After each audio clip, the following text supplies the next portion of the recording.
Bonjour à toutes et à tous, je vous propose de démarrer ce nouveau webinaire de décryptage de l'offre de service, puisqu'on est le troisième jeudi du mois où vous avez annoncé un rendez-vous, le premier et le troisième jeudi de chaque mois. Aujourd'hui, nous sommes accompagnés de l'ADEME pour vous présenter une nouvelle aide accessible, l'appel à projet Développer le vélo tourisme. Donc moi, je suis Emmanuelle Lebris, directrice adjointe du programme Petite Ville de demain, et je vais animer la séquence.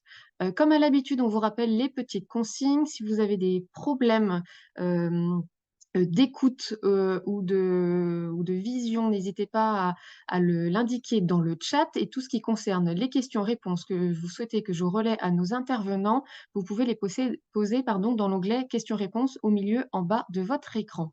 Donc, comme d'habitude, on met à l'honneur une petite ville de demain et nous avons le plaisir d'accueillir aujourd'hui la commune de Saint-Germer-de-Fly avec en présence avec nous monsieur le maire, Alain Levasseur, accompagné donc de la directrice générale des services de la communauté de communes du Pays de Bray, Héloïse Bertogli. Mesdames et messieurs, merci d'être, parmi nous, aujourd'hui pour, témoigner de votre expérience. Nous aurons également le plaisir, d'entendre Aurélie Guérin, donc chargée de mission Vélo-tourisme à l'ADEME, qui vous présentera tout très en détail cet appel à projet, son programme et son fonctionnement.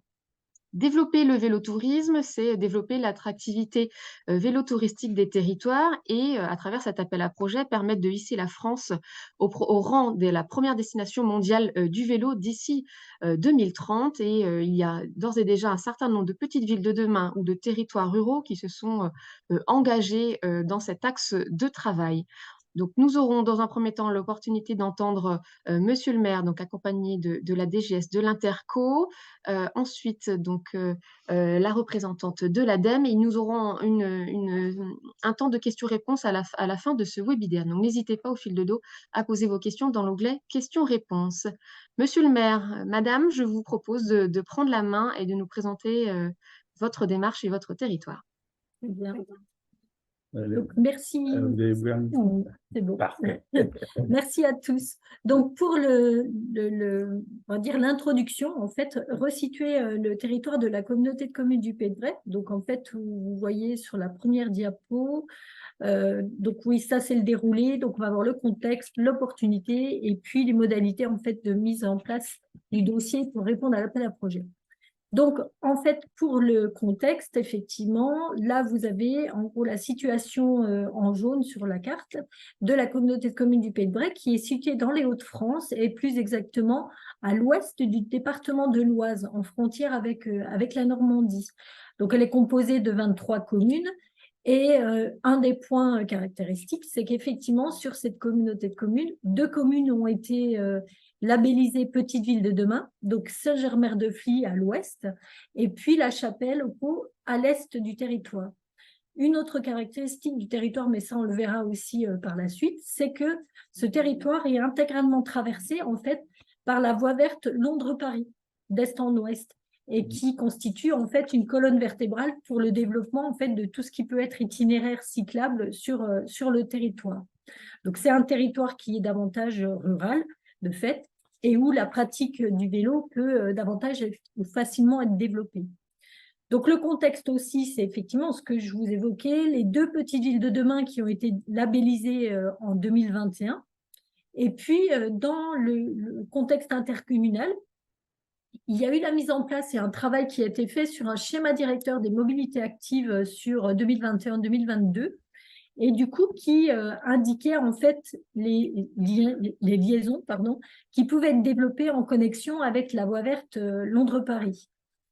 De même, la communauté de communes qui gère un office de tourisme en fait intercommunal depuis en fait 2003 a mis en place une stratégie de développement touristique qui est très orientée en fait sur le vélotourisme.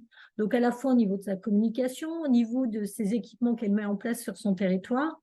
Donc c'était déjà amorcé en tout cas sur ce thème-là dans le contexte développement touristique du territoire. Et puis ce que je viens de vous indiquer, c'est que l'intercommunalité est traversée en fait par l'avenue verte Londres-Paris, sur son intégralité, et du coup qui part de Dieppe et qui doit aller sur Paris. Donc il passe par Beauvais, la ville centre, on va dire, sur le territoire, et qui rejoint Paris. Ensuite, l'opportunité qui s'est présentée, sachant que effectivement, on avait un peu tous les ingrédients et qu'il fallait faire des connexions pour arriver, en tout cas, à tirer profit de tous ces atouts. Donc, l'appel à projet qui a été lancé par l'ADEME en octobre 2022 sur développer le vélotourisme, qui a été en fait vu comme quelque chose de plutôt intéressant, en tout cas pour, on va dire, équiper la voie verte pour qu'elle soit plus facilement et plus agréable d'utilisation en mettant en place des services pour les vélotouristes. Ensuite, les deux petites villes de demain, il se trouve qu'effectivement, elles sont traversées toutes les deux par l'avenue verte Londres-Paris. Donc, c'était aussi une opportunité, en tout cas, de pouvoir les positionner sur cet appel à projet qui favorise en fait l'installation d'aires de service. Ensuite, les périmètres ORT en fait des deux petites villes de demain ont développé et ont travaillé la problématique vélo. Alors certes, le vélo en centre-bourg, mais également en connexion en fait avec l'avenue verte Londres-Paris. Donc pour favoriser les déplacements également extra-communal en vélo. Et puis de fait, au niveau de l'intercommunalité, du coup, la question, c'était de pouvoir connecter en fait ces deux dispositifs, à la fois Petite Ville de demain, et puis le dispositif qui était mis en place dans le cadre de l'appel à projet sur développer le vélotourisme, pour avoir en tout cas une concrétisation d'opérations qui soit l'aménagement d'aires de service le long en fait de l'avenue verte Londres-Paris, et que ça se fasse dans chacune des deux communes, en gros Petite Ville de demain. Donc, pour les modalités en fait de déroulement et de mise en place du projet, donc ça, c'est la diapo suivante. Du coup, bon, là, c'est effectivement sur l'itinéraire. Donc là, vous voyez l'itinéraire Londres-Paris qui traverse le territoire, donc de Saint-Germain-de-Fly en direction de Beauvais, en passant par la Chapelle-aux-Pins. Donc là, vous avez effectivement les localisations de où vont être mis en place en fait les aires de service. On va dire, à l'attention des vélos sur cette voie verte. Et donc, pour la préparation à la candidature de l'appel à projet, donc en fait, dès 2022 et dès qu'effectivement on a eu connaissance en fait du lancement de cet appel à projet, on l'a eu aussi par l'information de l'agence Oise Tourisme qui a aussi fait une information à l'attention des offices et puis indirectement des EPCI. Donc, du coup, c'était de dire déjà, est-ce qu'on était éligible? Quand on s'est aperçu qu'on l'était, eh bien, il y a eu un travail en fait du service tourisme sur le territoire pour identifier les possibles endroits en fait où des aires de service pouvaient être installées. Alors bien sûr, il y avait les deux petites villes, mais en gros, c'était de faire tout le maillage en fait de la voie verte pour identifier potentiellement les lieux les plus pertinents pour l'installation de ces aires de service. Et puis, en fait, il se trouve que, logiquement, peut-être, on va dire, plutôt dans le fait exprès, au niveau de chacune des petites villes de demain, il y a eu du foncier qui a été identifié, en fait, des localisations qui pouvaient permettre l'installation d'aires de service. Donc, quand le service, en fait, a identifié ces aires ou ces potentiels lieux où on pouvait installer des aires, il a pris contact avec les maires pour identifier effectivement qu'il y avait possibilité vraiment d'installer, que le foncier était disponible pour mettre en place en gros ces aires, savoir que c'était du foncier communal, et puis que en gros en termes de raccordement aussi bien électrique que eau, et puis assainissement, il y avait en tout cas tout ce qu'il fallait en termes de réseau. Et puis ensuite, valider le portage qui pouvait être intercommunal, en fait, pour la mise en place des travaux au niveau de l'installation de ces aires. Donc, en fait, dans le planning, on a été quand même plutôt réactif. Enfin, la réactif, parce qu'on était aussi une équipe de jeunes femmes techniques, et puis les deux élus, donc monsieur le maire de Saint-Germain et monsieur le maire de la Chapelle-aux-Vaux, entre guillemets, ont été présents pour valider les propositions qui ont été faites. Donc, en janvier 2023, on a une présentation qu'on a fait à la commission intercommunale de la communauté de communes pour valider le principe du projet.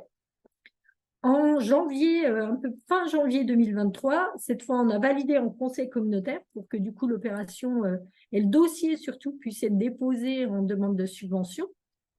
et qu'ensuite, une fois qu'on aura eu la validation, qu'on puisse lancer soit en tout cas les bons de commande, soit les marchés pour capter en fait les entreprises susceptibles d'installer les aires de service. Et puis ensuite, en février 2023, donc on a eu le dépôt de dossier auprès de l'ADEME. En mai 2023, ça a été l'accord de l'ADEME.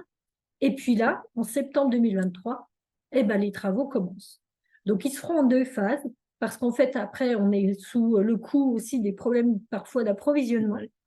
Donc, on va commencer par installer ce qui est le plus facile, à savoir les équipements de stationnement, les tables de pique-nique, et puis les bornes de réparation. Et puis, par contre, en deuxième phase, on installera les sanitaires parce qu'ils ne seront livrés qu'en début 2024. Et du coup, tout sera normalement opérationnel pour la saison 2024. Et du coup, pour l'utilisation de la voie verte et l'accès aux vélotouristes qui seront potentiellement présents. Donc, les équipements que vous évoquez, c'est ce qui constitue pour vous une aire de service, puisqu'on a une question de qu'est-ce qu'une aire de service très concrètement. Oui. Alors, en fait, là, on est sur des aires de service complètes.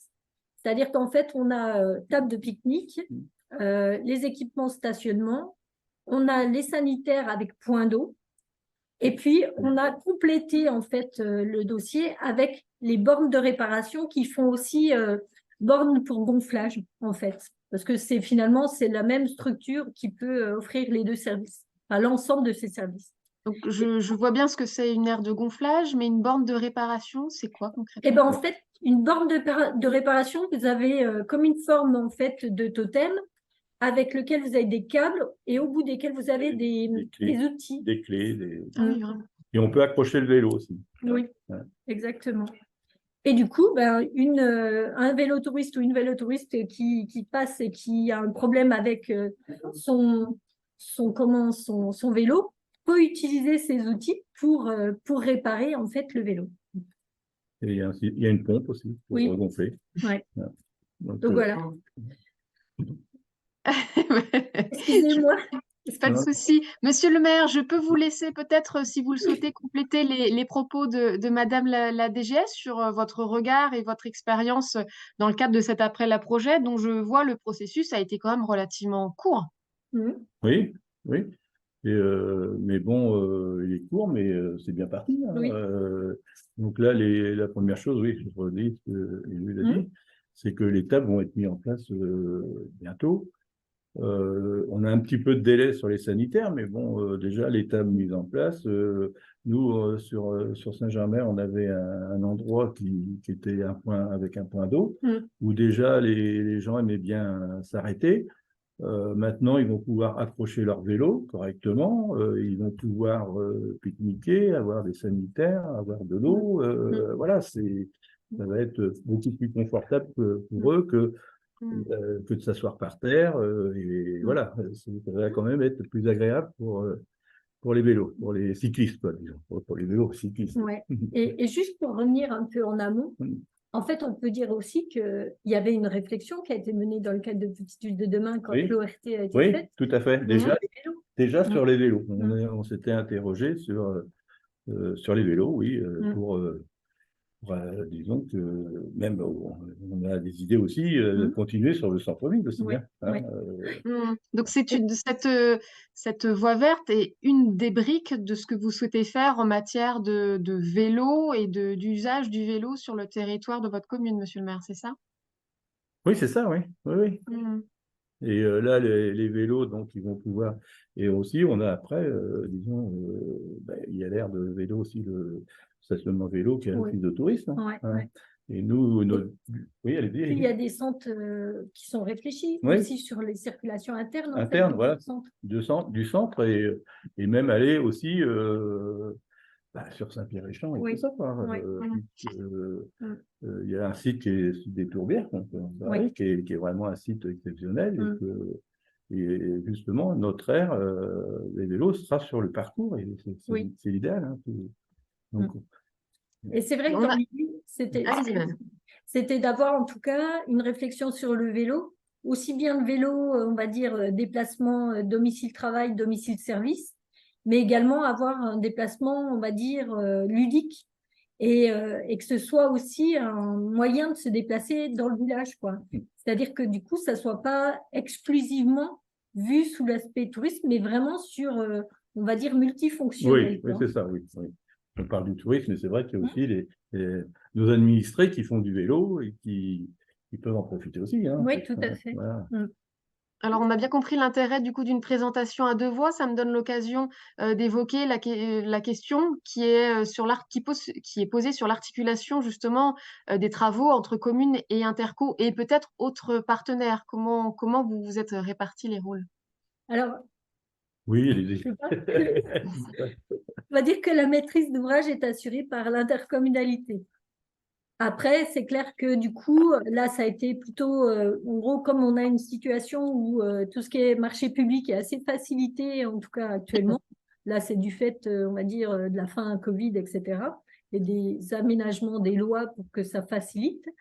On va dire que du coup, on a pu être super réactif en mettant un système en fait de bons de commande auprès des entreprises qui étaient compétentes.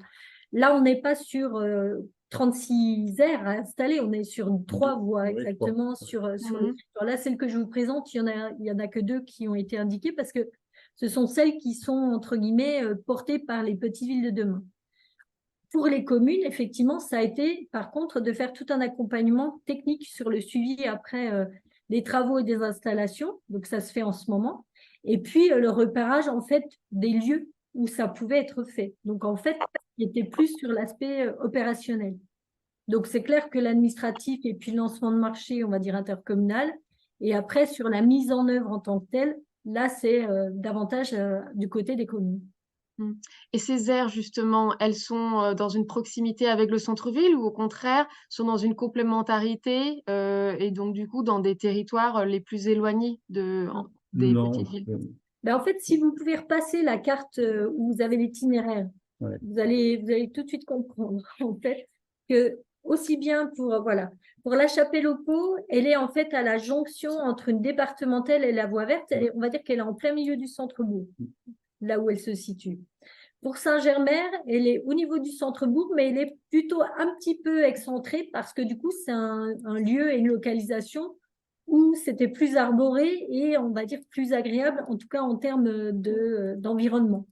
Mais cela étant, quand je vous dis un peu plus excentré, on doit être, vous me dites, monsieur, merci, je me trompe, on doit être à peu près à 500 mètres. Oui, c'est ça, oui. C'est voilà. vite fait. Hein, et c'était déjà un endroit qu'on devait choisir parce que les vélos, déjà, je retrouvais beaucoup de vélos qui se positionnaient là et qui n'avaient pas le confort qu'on va leur donner maintenant. Hein, là, avec les tables et tout, Oui, là, ça va être complet, ça quoi. va être complet. Et après, on va dire que ça paraîtrait rudimentaire ou basique de parler de ça, mais je pense qu'effectivement, quand vous êtes vélotouriste sur des itinéraires et qu'on vous propose des sanitaires propres, eh bien, on va dire que c'est quelque chose qui est relativement recherché. Et finalement, pareil, l'eau et les sanitaires, on va dire. C'est deux Dernier petit élément justement qui intéresse, est-ce qu'il y a aussi dans ces aires des bornes de recharge pour les vélos d'assistance électrique? Oui, en fait, pour ces communes-là, il y a des bornes qui sont installées. Alors, elles sont peut-être un petit peu, on va dire, à l'écart, mais en fait, qui ont été mis en place. Donc, c'est des bornes où vous pouvez recharger aussi bien les voitures que les vélos, qui vont être, entre guillemets, accessibles. Mais à la limite, on pourra mettre des prises vélo. Supplémentaires. Oui, ça c'est. Vous êtes prêt à éventuellement ajuster si jamais les usages et les besoins le nécessitaient? Oui. Ok. Je vous propose peut-être de passer la main maintenant à Aurélie Guérin, nos chargée de mission vélo au tourisme à l'ADEME, ce qui ne nous empêchera pas de vous redonner la parole ensuite. Aurélie Guérin, je vous laisse la main du coup pour présenter un peu les conditions justement d'accès à cet appel à projet et l'aide qu'il apporte. Merci beaucoup. Bonjour à tous. Je vais juste commencer par une petite partie introductive, donc avec juste vous expliquer le cadre au sein de l'agence et au sein de l'ADEME de comment est arrivée la thématique vélotourisme. Donc du coup, on a une stratégie qui a été exposée de 2023 à 2025 où la mobilité a été identifié comme un levier à actionner pour agir contre les émissions de gaz à effet de serre liées à l'activité du tourisme sur l'ensemble du territoire. Et du coup, le plan gouvernemental Destination France, qui a été annoncé fin 2021 par le Premier ministre en vigueur à l'époque, nous permet au sein de l'agence de pouvoir conduire plusieurs projets. Donc l'un des 4 projets notamment qui est conduit, c'est celui du vélotourisme qu'on porte en partenariat avec Vélo et Territoire et ADN Tourisme. Donc l'objectif du programme Développer le vélotourisme, mais comme l'exemple et l'intervention précédente l'a très bien illustré, c'est effectivement de répondre à l'objectif du plan gouvernemental Destination France. Donc c'est de hisser la France au premier rang mondial de destination du tourisme à vélo. C'est bien sûr de participer à renforcer l'attractivité des territoires, mais tout comme on a pu le voir dans l'exemple qui vous a été présenté juste avant. Et puis, bien sûr, l'objectif principal de cet appel à projet est de soutenir la montée en qualité et les services déployés pour les touristes à vélo. Pour ça, donc, le programme s'articule autour de deux axes d'intervention, une aide à l'investissement dont fait partie l'action implantation d'aires de service et un financement d'études qui est dédié aux collectivités. On y reviendra un peu en détail par la suite. Donc, c'est un programme qui, effectivement, a été mis en œuvre depuis novembre 2022 et qui a un budget global de 6,3 millions d'euros et qui a un financement limité dans le temps. Alors, voilà, peut-être aussi ce qui a conduit certaines communes à s'emparer du programme dès le démarrage, c'est que c'était aussi un temps de déploiement assez court, puisque on avait jusqu'à fin 2023 pour se positionner sur les demandes de subventions. Je vous annonce aujourd'hui que le programme est prolongé d'1 an et que du coup, les territoires ont jusqu'à décembre 2024, alors pardon, je vais essayer de ne pas m'embrouiller dans les dates, ont jusqu'à décembre 2024 pour positionner leur demande d'aide auprès de l'ADEME, voilà, sur les différentes actions qui vont vous être présentées par la suite. Juste avant, et juste pour bien qu'on identifie tous ce qu'est le vélotourisme, ou en tout cas ce que sont les touristes à vélo, là, on a un très bel exemple sur la présentation qui a été fait avant de le tourisme à vélo, c'est de l'itinérance. Effectivement, il y a des itinéraires nationaux qui traversent différents territoires et à charge de chacun des territoires de s'en emparer pour être identifié comme un lieu d'accueil de ces touristes. Donc, c'est les touristes itinérants et la London Paris en fait partie. Cependant, autour, il peut graviter d'autres formes de cyclistes à vélo, enfin de touristes à vélo, pardon. Du coup, il y a le cyclisme sportif qui peut être dédié soit à la topographie d'un territoire, soit à des événements sportifs réalisés sur des territoires. Et puis, voilà, l'implantation d'aires de service peut aussi répondre aux 2 autres formes de tourisme à vélo, qui sont le tourisme utilitaire. Donc là, c'est plutôt des gens qui emmènent leur vélo en vacances et n'utilisent uniquement que le vélo pour se déplacer sur leur lieu de vacances. Ou alors la pratique de loisirs qui se pratique en vacances, mais qui peut aussi se pratiquer sur des temps de loisirs à la semaine, qui là, effectivement, touche peut-être plus facilement des gens du territoire concernés et qui, du coup, effectivement, le fait d'implanter des services participe à améliorer leur cadre de vie, à les inciter à se mettre dans des pratiques un peu plus durables. Et du coup, voilà, c'est en ça où c'est aussi important d'avoir ce panel et cette vision multiple de la pratique du vélo aujourd'hui en France quand on parle de touristes à vélo. Ayez à l'esprit que 50% des touristes à vélo sont dans un rayon de 200 km de leur domicile. Donc effectivement, voilà, cette notion d'attractivité du territoire, mais aussi d'amélioration du cadre de vie est à prendre en compte. Et puis, voilà, sans oublier bien sûr que ça peut aussi inciter des touristes étrangers à venir découvrir certains territoires et des territoires ruraux notamment. Juste en quelques chiffres, donc le tourisme à vélo, donc il y a 22 millions de Français qui pratiquent du vélo pendant les vacances.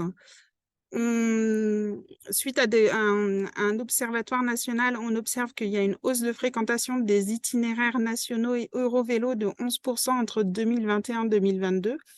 Il y a des études de fait sur la saison, là, sur la fréquentation des itinéraires nationaux, donc on attend d'avoir les nouveaux chiffres, mais on sait déjà que ça va être aussi une hausse de fréquentation qui va être valorisée.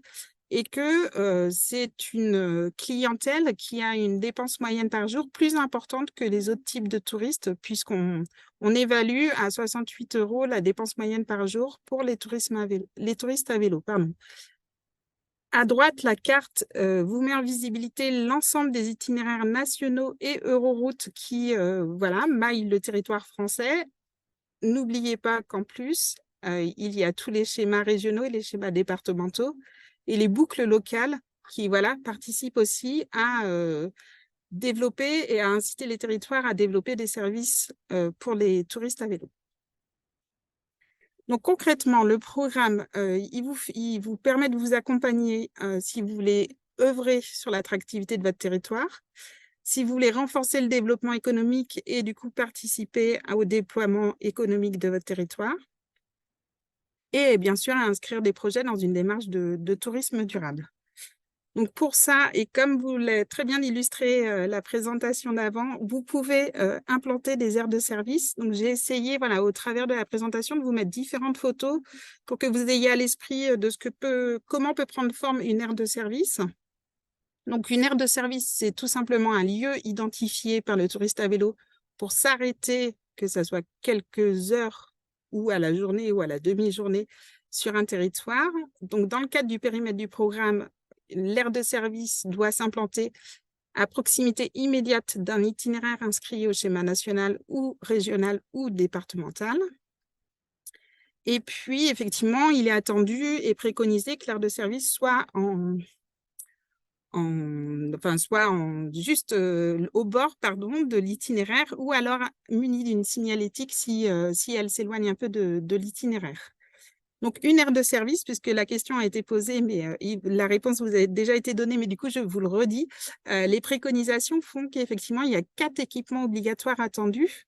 Et c'est en ça où le programme, du coup, subventionne obligatoirement ces 4 équipements, donc à savoir les tables de pique-nique, le point d'eau, le stationnement vélo qui peut prendre plusieurs formes et les toilettes. Donc ça, c'est les 4 équipements obligatoires pour pouvoir signifier que le lieu d'arrêt est bien une aire de service. Et puis, à côté de ça, il y a d'autres équipements attendus. Donc, ils sont juste sur la slide suivante. Merci. Et du coup, vous allez certainement pouvoir visualiser ce qui a été illustré tout à l'heure. Donc, notamment les bornes de gonflage, les bornes de réparation, les consignes sécurisées. Ça libère un peu l'esprit des touristes à vélo qui, des fois, ont un casque, ont un sac à dos et n'osent pas aller s'aventurer dans les communes et dans les cœurs de communes parce qu'ils se trouvent un peu trop chargés pour pouvoir profiter un peu des lieux environnants. Donc, le fait de positionner des consignes sécurisées, ça répond à ça, à pouvoir poser ses affaires dans un lieu sécurisé. Et puis, ça peut avoir une double fonction puisque ça peut aussi permettre de recharger, que ce soit un téléphone ou une tablette ou un ordinateur. Ça peut être des choses attendues, en tout cas par les touristes à vélo. Et puis, on a complété un peu les équipements qui peuvent agrémenter votre aire de service en proposant le financement de risques, donc ces panneaux d'information, qu'ils soient autour du patrimoine, autour de la nature ou sur l'histoire du lieu. Des ombrières pour table de pique-nique. Alors effectivement, la végétalisation est mise en avant en priorité. Cependant, sur certains sites, il peut être opportun de pouvoir positionner des équipements qui proposent d'ombrager les tables de pique-nique. Donc ça, c'est ce qui est proposé dans le cadre de l'implantation de l'aire de service. Et du coup, on peut aussi accompagner les communes qui sont sur un itinéraire inscrit à un schéma national ou à un schéma régional dans la réalisation d'études. On a 3 thématiques sur lesquelles on accompagne les communes, à savoir accélérer la réalisation des tronçons d'un itinéraire existant. Donc ça, l'idée, c'est de résorber les manques de tronçons qui restent à réaliser pour qu'il y ait une continuité sur l'ensemble des itinéraires. La mise en sécurité des itinéraires. Donc là, on accompagne les communes dans les réflexions et dans la réalisation d'études sur l'établissement d'un rapport de préconisation quant à certaines modifications de voirie ou à définir des infrastructures à implanter. Une réflexion autour du jalonnement de l'itinéraire. Et puis, une réflexion autour de l'évaluation et la gestion de la prise en compte des aléas climatiques. Donc là, effectivement, on répond à l'attente d'un territoire qui est la Nouvelle-Aquitaine au vu des feux qu'ils ont eu pas cet été, mais l'été d'avant. Mais ça répond aussi à toutes les questions pour les communes qui sont en bord de littoral et qui vont être concernées par le trait de côte. Voilà, aujourd'hui, il va falloir qu'ils réfléchissent à des nouveaux itinéraires pérennes. Donc voilà, ça peut être une des façons de les accompagner dans cette réflexion. Aurélie, puisque vous citez les zones littorales, il y a une question sur la situation des territoires où il n'y a pas de zone d'eau en zone rurale. Où il n'y a pas de zone, pardon, j'ai pas D'eau, entendu. D'eau. oui. Et du Comment coup, faire? comment faire si je n'ai pas de réseau d'eau et que je veux implanter une aire de service, c'est ça? Du coup, il existe aujourd'hui des produits et des fournisseurs qui vous permettent de positionner un mât qui permet de se rafraîchir, de faire de la brumatisation. Alors, je dis le mot, mais enfin, voilà, un brumatiseur et de remplir les gourdes. Donc, voilà, il y a des fournisseurs qui tendent à répondre effectivement aux problématiques de je veux implanter une aire de service dans un lieu, mais je n'ai aucun réseau pour raccorder effectivement le point d'eau et les sanitaires. Sachez qu'il existe des produits qui répondent à ces questions, que ce soit au niveau des sanitaires ou du point d'eau. Très bien, merci. Je vous laisse poursuivre. Pardon. Et du coup, la dernière thématique d'étude porte sur l'attractivité des véloroutes. Donc là, il y a deux axes, on va dire. Il y a un axe autour de la définition de la stratégie marketing et du plan de communication de l'itinéraire en lui-même. Et puis, il y a un axe plutôt orienté sur les services et les équipements, donc que ça soit pour réaliser un état des lieux des services et des équipements le long d'un itinéraire en entier ou le long d'un territoire traversé par un itinéraire. Ça peut être aussi la prise en compte d'un audit de qualité ou de certification des équipements déjà implantés. Et puis, ça peut être aussi accompagner un territoire à réfléchir à l'opportunité de mise en œuvre de nouveaux services pour les touristes à vélo. Donc là, on a mis quelques exemples, la maison des vélos, la conciergerie, mais ça peut être aussi des services tels que la location de vélos en one-way. Ça peut être aussi du transport de bagages d'un point à un autre sur le territoire. Enfin, voilà, le champ est plutôt libre en tous les cas pour cette étude d'opportunité de service à imaginer sur un territoire. Et puis, on peut aussi accompagner sur la réflexion autour d'un état des lieux et de préconisation sur l'intermodalité, ouverte là aussi à différents modes de transport, voilà, que ce soit les transports communs, que ce soit le train, les cars, mais que ce soit aussi avec un acteur privé. Voilà, là aussi, le champ est assez libre pour vous laisser déployer votre réflexion dans sa globalité. Et puis là, je vous mets en visibilité une action sur laquelle vous pouvez être prescripteur, mais qui participe grandement à l'attractivité de votre territoire, c'est de valoriser la marque Accueil Vélo auprès de certains de vos sites et établissements sur vos territoires. Donc, c'est une marque nationale qui existe depuis début 2000. Elle a un cahier des charges commun. Donc, ça rassure la clientèle quant à la qualité de service qui est proposée. Et puis, elle est facilement identifiable puisqu'effectivement, le petit logo vert est forcément apposé sur l'ensemble des sites qui sont référencés à Accueil Vélo. Donc, voilà, ça participe aussi à identifier un territoire un peu vélo-friendly pour les touristes à vélo. Donc, cette marque Accueil Vélo, si vous pouvez passer juste à la diapo suivante, s'il vous plaît. Voilà. Elle a plusieurs avantages c'est un réseau national, donc elle a déjà ses outils de communication et aujourd'hui, il y a environ 6400 établissements de référencés. Donc, ça vous permet de gagner en visibilité puisque vous êtes référencé sur 2 sites nationaux. Donc, le site qui est dédié à la marque Accueil Vélo, mais aussi le site France Vélo Tourisme qui est la vitrine d'un grand nombre d'itinéraires nationaux. Et comme vous pouvez le voir sur la petite vignette à gauche, Voilà, les sites sont facilement identifiables et référencés sur l'itinéraire. Et puis, il faut savoir que le listing de la marque Accueil Vélo est repris en priorité dans tous les topoguides concernant les services proposés. Donc, voilà, le fait d'avoir des établissements référencés fait qu'ils sont facilement référencés dans les topoguides. Donc, le périmètre du programme Développer le vélotourisme, prend en compte 4 référentiels de la marque Accueil Vélo. Donc, celui des sites touristiques, des hébergements touristiques, des lieux de restauration et des offices de tourisme. On n'accompagnera pas les réparateurs de cycles et les loueurs de cycles. Donc, pour les 4 premiers établissements, en tout cas que je viens de vous présenter, le critère principal, c'est d'être situé à moins de 5 km d'un itinéraire. Donc là, vous avez un référent de la marque Accueil Vélo par territoire. Donc, c'est un critère à vérifier avec lui. C'est important que l'établissement qui souhaite rentrer dans cette démarche de référencement prenne contact avec lui dès le démarrage de la réflexion, puisqu'il peut être aidant quant au choix des équipements à mettre en place. Et puis, il vous permettra effectivement assez rapidement de vérifier l'ensemble des critères, puisque il y a un cahier des charges différent pour chacune des cibles de la marque Accueil Vélo.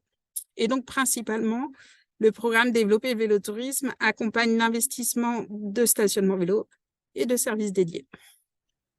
Pardon, Aurélie, sur le slide suivant sont cités effectivement des bénéficiaires potentiels d'accueil vélo. Est-ce que ça s'adresse pour autant à des collectivités?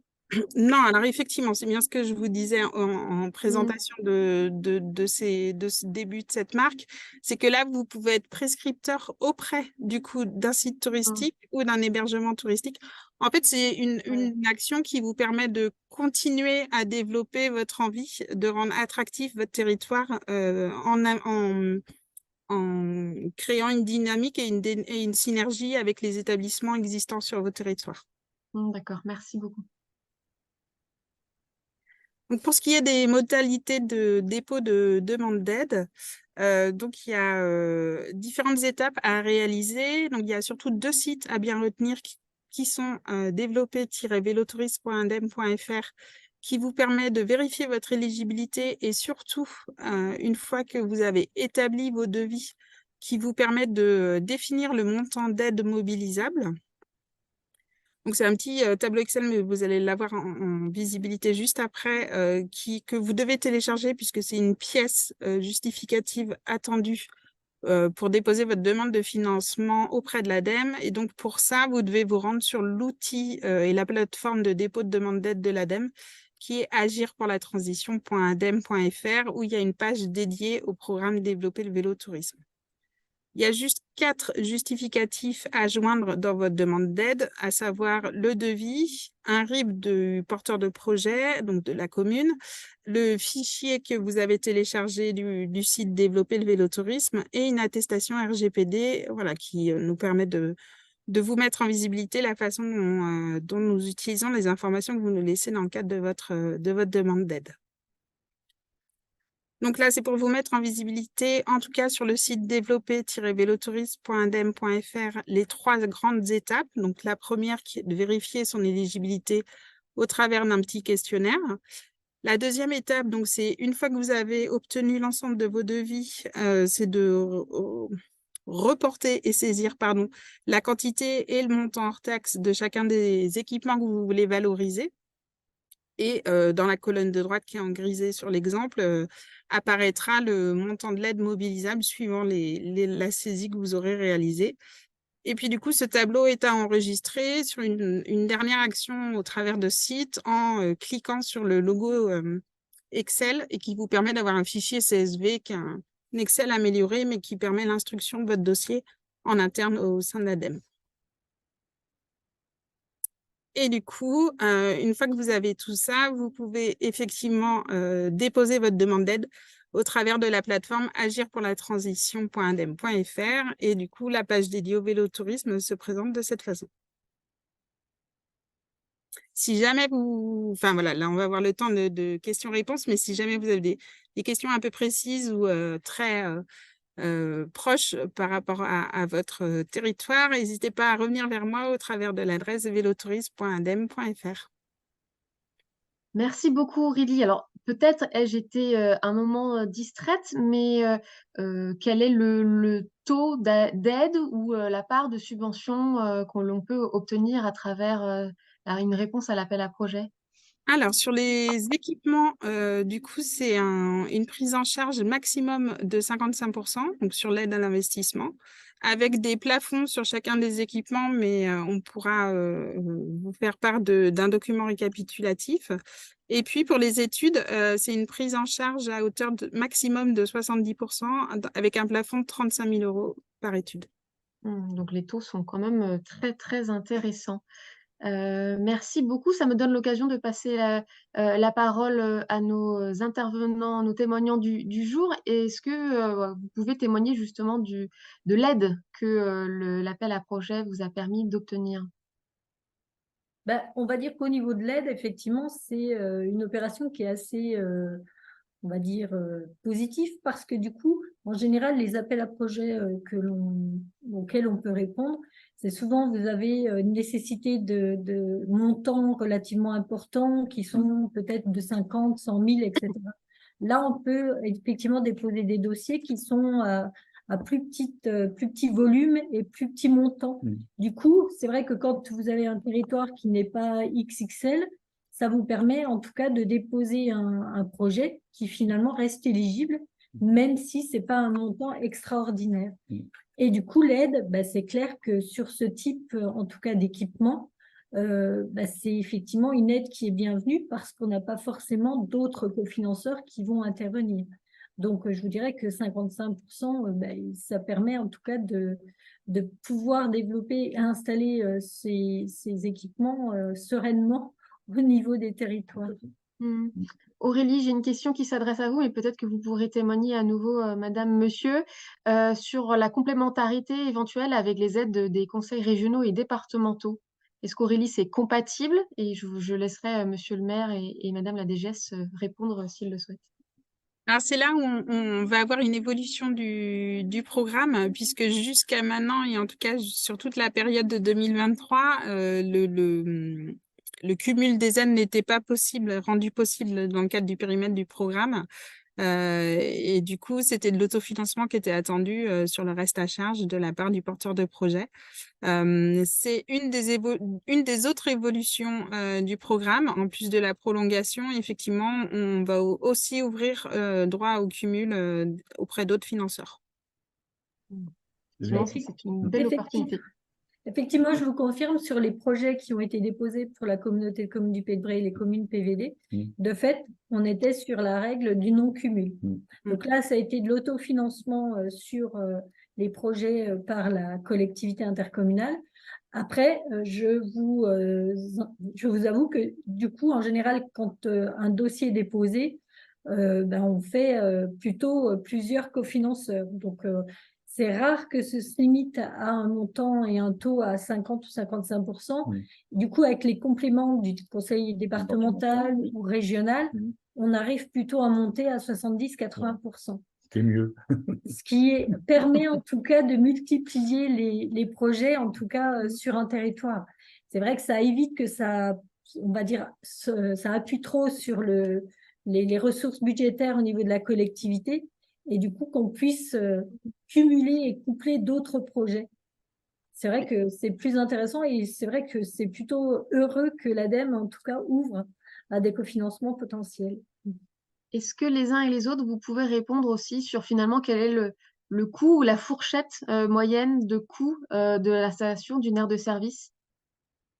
Eh bien, là, en fait, sur les aires de service qu'on va installer, c'est clair que, par contre, sur les plafonds qui sont, entre guillemets, appliqués sur les différents équipements, bah, c'est clair que ça ne couvre pas. En fait, on ne met pas des équipements low cost, en fait, hein, pour être très clair. Donc, du coup, pour une aire, je vais arrondir, mais globalement, si j'intègre tous les équipements, c'est-à-dire stationnement, point d'eau, sanitaire et puis table de pique-nique, je vais davantage être sur de l'ordre de 45 à 50 000 euros. Par aire. Mm. Est-ce que vous voulez apporter des compléments, Aurélie, à cette observation jauge Après, financière? c'est toujours assez compliqué de donner une fourchette. Ça dépend tellement du choix aussi des des infrastructures. Enfin, effectivement, ça reste un investissement pour le territoire, un investissement de longue durée, et on s'oriente forcément sur sur du qualitatif. Donc voilà, ça dépend aussi là de l'envie de chacun et des contraintes de chacun qui des fois aussi peuvent faire moduler le prix suivant les choix techniques et esthétiques qui peuvent être faits par chacun des territoires. Et justement, est-ce qu'il y a des référencements, un catalogue qui permet d'identifier les fournisseurs qui proposent des produits répondant aux normes, durables, etc.? Alors, on n'a pas fait le choix de répertorier ou de proposer en tout cas un catalogue. Voilà, il y avait trop de disparités dans l'avancement de chacun des territoires. Certains avaient déjà commencé à implanter des équipements et voulaient rester sur la même lignée que le même fournisseur. Voilà, on aurait été confronté à d'autres thématiques. Donc effectivement, le champ est plutôt libre. On est plutôt sur des préconisations d'installation technique et sur des préconisations d'utilisation de tel type de matériel plutôt qu'un autre. Mais il n'y a pas d'identification précise d'équipement à implanter, si ce n'est pour répondre à la question qui a été soulevée tout à l'heure, à savoir, j'ai pas de réseau d'eau et j'ai pas de réseau pour apposer un sanitaire parce que voilà, je suis dans un milieu rural où je veux vraiment bénéficier d'un lieu naturel et permettre aux gens de s'y arrêter voilà, en y apposant des équipements. Donc là, voilà, effectivement, on peut orienter sur des dispositifs qui répondent à cette difficulté-là. Mais comme je vous le disais, il n'y a pas de fournisseurs identifiés et de catalogue identifié. Mmh. J'ai quelques autres petites questions. On a beaucoup insisté sur l'importance de l'existence d'une inscription dans un schéma départemental, régional ou toute autre échelle. Et en cas justement d'absence de ce type de schéma, est-ce que les choses sont complètement bloquées? Il est possible d'envisager une lettre de soutien du conseil départemental? Est-ce que la frontière est vraiment si ferme que ça? Et bien, effectivement, aujourd'hui, c'est bien les critères du programme. Voilà, chaque action a son périmètre d'action. Et donc, pour les aires de service, on est bien sur l'implantation d'une aire de service le long d'un itinéraire national, régional et départemental. Et puis, pour les études, on est bien sur une étude qui comporte un itinéraire national ou régional. On a donc beaucoup parlé de vélotourisme. La question des itinéraires VTT, Aurélie, est-ce que ces itinéraires sont compris dans tous les points qu'on a évoqués aujourd'hui? Alors, il y a des itinéraires VTT qui sont référencés au schéma national. Il y a des itinéraires VTT qui sont référencés à des schémas régionaux. Donc, effectivement, ça ne les exclut pas. Ça reste, comme je vous le disais, une pratique sportive, mais une pratique touristique pour nous. Donc là, j'invite la personne à prendre contact avec moi directement pour qu'on avance sur le sujet ensemble. Je vous laisse la parole et je vous repose une autre question. Vous avez évoqué pas mal de chiffres qui nous ont permis de poser un petit peu les enjeux et l'importance et le développement du vélotourisme en France. Est-ce que l'ouverture de ces aires de service a permis peut-être un regain, vous le disiez, d'attractivité, mais aussi un regain économique de certaines zones? Est-ce que vous avez du recul et des chiffres à nous apporter? Ah, j'ai pas de chiffres concrets aujourd'hui à vous présenter. Ce qui est certain, c'est que cette valorisation du territoire au travers des aires de service, elle est prise en compte par de nombreuses communes, puisque sur le site France Vélo Tourisme, il y a ce travail de faire remonter la géolocalisation de ces aires de service, puisque ça facilite la préparation des itinérants et des touristes à vélo. Mais à aujourd'hui, voilà, ça reste la possibilité effectivement de pouvoir faire rester un peu plus longtemps le touriste sur son territoire. En plus, si elle est apposée juste à côté d'un cœur de ville ou si elle est apposée à côté d'un site touristique ou d'un site naturel, voilà, qui permet aussi aux gens de pouvoir s'approprier le territoire quelque temps. Merci beaucoup. Monsieur le maire, madame la DGS, on nous questionne, on suggère de vous questionner sur justement la gestion des chemins, la création, les entretiens chez vous, qui a la compétence? C'est les communes qui entretiennent. Enfin, Exactement. exactement, c'est la commune qui doit entretenir ses chemins. Mm.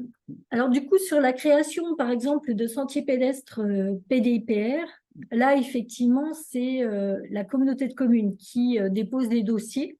Par contre, c'est un travail en collaboration avec les communes parce que du coup, c'est sur du repérage de chemins publics communaux en général, voire un chemin rural.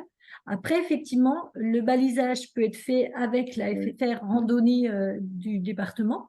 Et puis, l'entretien, effectivement, revient aux communes.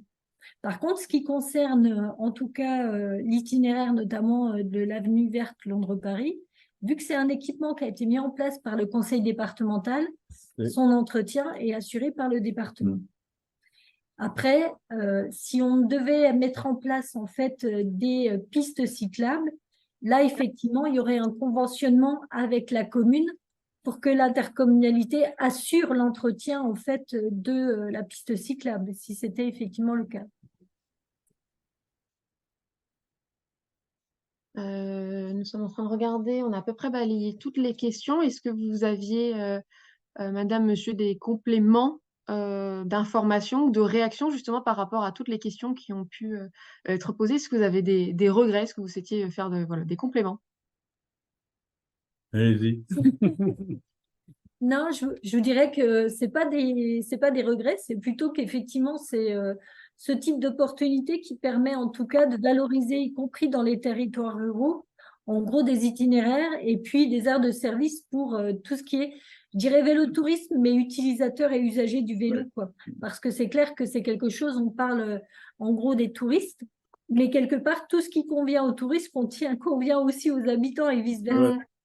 Donc, Oui, c'est vrai surtout que quand ça, on c'est regarde les ratios que tout à nous a fait. présenté Aurélie, effectivement, c'est qu'une partie de la cible Oui. potentielle. Ouais. Et puis, c'est vrai que actuellement, quand on réfléchit et quand on pense touriste, en fait, de plus en plus, effectivement, et c'est une bonne chose, on intègre aussi les habitants et habitantes, en fait, parce que de fait, ils et elles consomment aussi sur le territoire, y compris dans le cadre de leurs vacances et puis de leur tourisme. Si je peux me permettre à ce sujet, effectivement, hein, c'est au travers de programmes comme celui-ci où on se rend compte de la difficulté que ça soulève auprès des communes d'avoir des programmes qui sont ciblés vélotourisme et des programmes qui sont ciblés mobilité quotidienne. Effectivement, il y a un moment où on se rend compte que les équipements sont bénéfiques à chacun et que voilà, peut-être que ces futures présentations dans les futurs appels à projets viendront à un peu affiner cette frontière entre les deux pratiques où on se rend compte qu'effectivement les unes et les autres se nourrissent entre elles et les équipements sont autant bénéficiants en tout cas ou facilitants dans la pratique pour les habitants que pour les gens qui traversent le territoire à un moment ou à un autre. Donc, je me permets de rappeler du coup le report de la deadline pour candidater à cet appel à projet, puisqu'Aurélie, vous nous avez donné peut-être en exclusivité ou presque en tout cas ce report et cette possibilité de candidater jusqu'en décembre 2024. Dans quel délai les collectivités peuvent espérer avoir une réponse? Alors là, on a une réponse un peu fluctuante suivant les territoires, puisque l'ADEME est contrainte, est rattachée en tout cas à la loi 3DS, qui fait qu'il y a une commission régionale et préfectorale qui rebalaye l'ensemble de ce type de dossier et qui confirme l'éligibilité de ces dossiers et que suivant les territoires, les dates ne sont pas tout à fait au même moment. Voilà, ça peut être bimensuel sur certains territoires, comme ça peut être plutôt mensuel sur d'autres territoires. Ce qui est certain, c'est que dans les 2 mois après le dépôt de la demande, vous avez une confirmation de l'éligibilité du programme. Enfin, de votre demande, pardon. Très clair.